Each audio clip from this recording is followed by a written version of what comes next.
नमस्कार. पाण्यात वीज असतेच, फक्त त्याला गतीची गरज असते. ताकातही लोणी असते, त्याला फक्त घुसळण्याची गरज असते.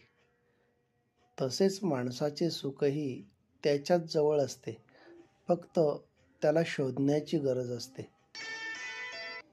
थंडगार पाणी उकळल्यावर तापतं, पण काही वेळानं मूळ रूपात येतं. त्याचप्रमाणे कोणत्याही व्यक्तीला केवळ उपदेश करून तिचा मूळ स्वभाव बदलत नाही. त्यासाठी संस्कारांची गरज असते.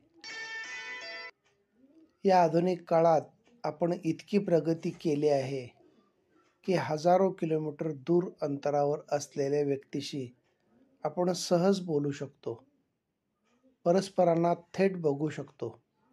पण त्याचवेळी शेजारच्या माणसाशी संवाद साधण्यासाठी आपल्याला वेळ काढला पाहिजे.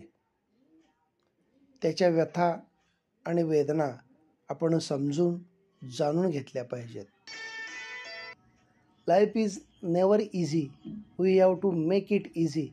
Sometimes by ignoring something and sometime by accepting something. धन्यवाद.